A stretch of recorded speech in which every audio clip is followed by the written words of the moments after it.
안녕하세요. 선한투자연구소의 유명입니다. 2022년 2월 28일 월요일 선투연신문 시작하겠습니다. 첫 번째 한국경제신문입니다. 지난주에는 코스피, 코스닥 금리 하락했고요. 환율은 상승했습니다. 자, 첫 번째 기사입니다. 글로벌 시장 인플레이션의 공습, 공급망 혼란, 우크라이나 전쟁 등 곳곳에서 인플레이션 지뢰밭이라고 합니다. 치솟는 물가에 스크루플레이션과 스태그플레이션의 공포가 함께 몰려오고 있다고 합니다.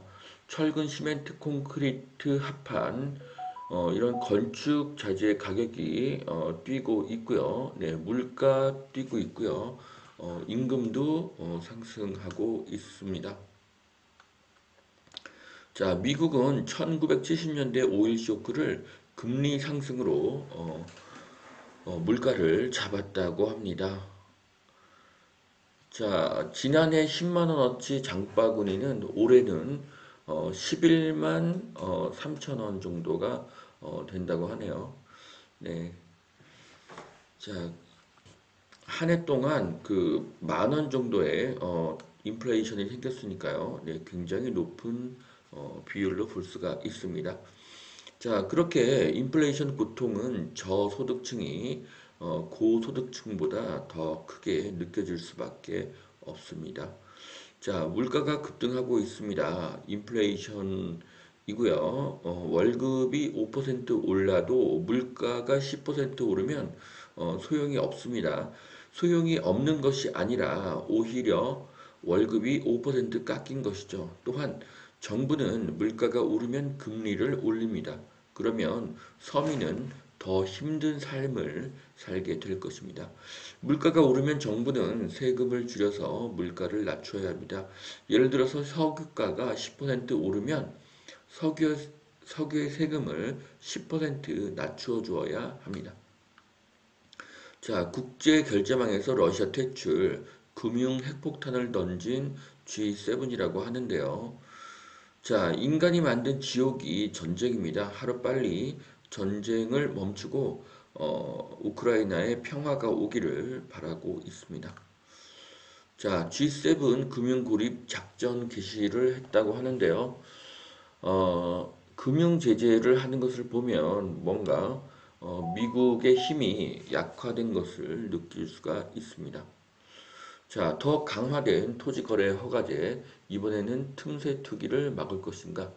자, 지금까지는 토지 면적 4평 이하로는 투자가 가능했는데요.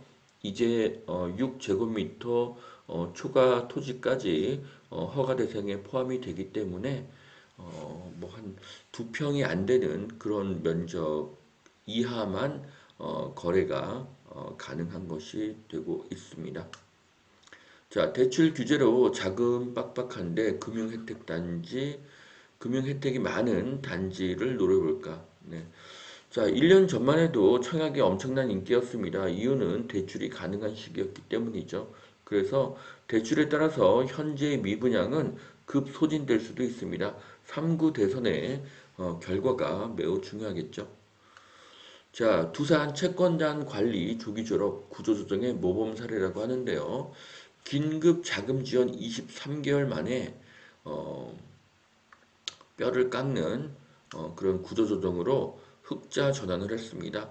자, 두산중공업이 흑자 전환에 성공했으니 두산중공업의 미래는 더 밝다고 볼 수가 있습니다.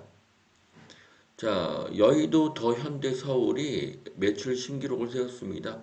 고객의 절반이 2030이라고 하니까요.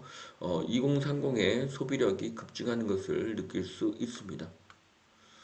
자, 우크라이나를 위로하는 세빛섬의 이런 조명이 나왔습니다. 자, 우크라이나 국기는 파란 하늘과 노란 해바라기를 뜻하는데요. 우크라이나에 빨리 평화가 들어오기를 바라겠습니다. 자, 오세훈 모호한 중대재해법 보완해 달라는 그런 요구를 했습니다. 자, 중대재해법으로 건설이 급감할 수가 있습니다. 또한 건축비가 더 상승하게 될 것입니다. 그래서 중대재해법은 폐지 혹은 완화가 반드시 되어야 합니다. 자, 두 번째 매일경제신문 보시겠습니다. 한국의 닥터둠, 김영익, 서강대 교수님인데요. 주가가 바닥이 한 2,500선으로 본다. 그래서 지금은 한국 주식을 살 때라고 말씀하셨습니다. 이렇게 비관적인 분이 지금은 주식을 살 때라고 말씀을 하셨기 때문에 진짜 2,500선이 주가가 바닥이라는 의견입니다.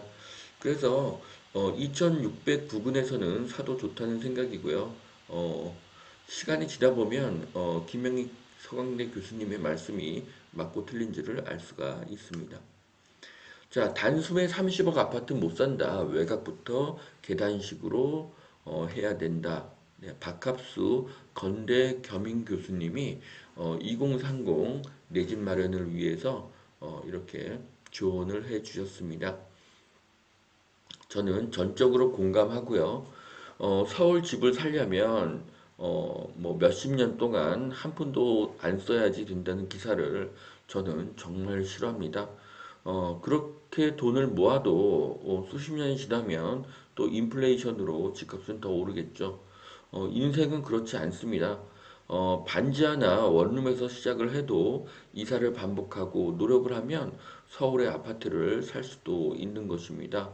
외곽부터 계단식으로가 맞습니다. 반면에 서울에서 전세를 살면 점점 외곽으로 밀려나게 됩니다.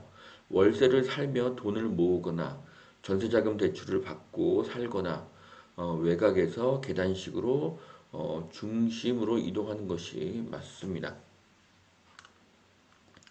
대포 소리에 살아 삼전 LG화학 줍줍한 동학개미. 투자는 역발상인데요. 악재가 기회고 호재가 오히려 위기일 수도 있습니다.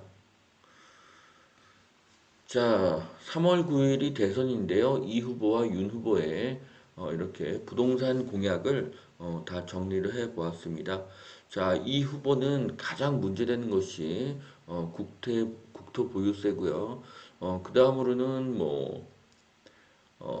공공, 분양 원가 공개, 이런 것들이 오히려 시장을 더 위축시킬 수가 있습니다. 반면에 윤 후보 같은 경우에는 민간 위주로 가고요. 그 다음에 규제를 완화한다는 그런 내용들이 많습니다. 그래서 윤 후보가 더 시장 경제이고 민간 위주입니다. 저는 윤 후보의 부동산 정책을 지지합니다. 자, 임대차 3법 현행대로 유지 이 후보 이야기고요. 기본 골격을 지키며 갱신권 4년에서 2년으로 원상복귀를 해야 된다. 윤 후보의 이야기입니다. 자, 임대차 3법은 폐지 혹은 완화되어야 합니다. 자, 서울 올 입주 반토막 전세 시장이 불안불안하다고 하는데요. 부동산의 진정한 가치는 전세가로 볼 수가 있습니다. 2022년은 전세가와 월세가가 많이 오르는 해가 될 것이고요. 전세가와 월세가가 매매가를 밀어 올리는 해가 될 것입니다. 지금은 하락이 아니라 폭등 전야로 보여집니다. 남양주 왕숙, 인천 검단 등 신도시 6천 가구 사전 청약을 한다고 하는데요. 저는 사전 청약 추천하지 않습니다. 분양가가 깜깜이인데 분양가가 상당히 오를 것으로 예상합니다. 자, 금리 상승 부동산 시장 흔들 수준 아니다. 심기현 교수님의 말씀인데요. 집값이 더 빠지지는 않지만 뚜렷한 상승 동력을 찾기 어렵다는 그런 이야기를 하셨는데요. 심기현 교수님은 언론에서는 이렇게 보합을 말씀하시지만 오프라인에서는 상승을 이야기하신다고 합니다. 그래서 이렇게 신문이나 언론에서 하시는 말씀과 그리고 또 오프라인 강의에서 하시는 말씀이 다르다고 하니까 그런 것을 좀 염두에 두고 좀 받아들이셔야 될 것 같습니다. 자, 안전진단 완화, 대선 공약에 송파 풍납 미성도 도전을 한다. 네. 자, 재건축 규제 완화되어야 하고요. 재건축 절차 간소화되어야 합니다. 자, 인구 감소 지역 89곳이 발표가 되었는데요. 자, 인천 두 곳, 경기 두 곳, 그리고 충북 6곳, 충남 9곳입니다. 다른 지역들은 모두 10군데가 넘는데요. 자, 이것을 보면, 어, 서울, 경기, 인천, 충북, 충남 등에 투자를 하는 것이 더 맞습니다. 이것을 추천합니다. 자, 여기까지 2022년 2월 28일 월요일 선티현 신문 마치겠습니다. 오늘도 투자에 도움이 되시길 바라고요. 오늘도 하나님은 당신을 사랑하십니다. 감사합니다.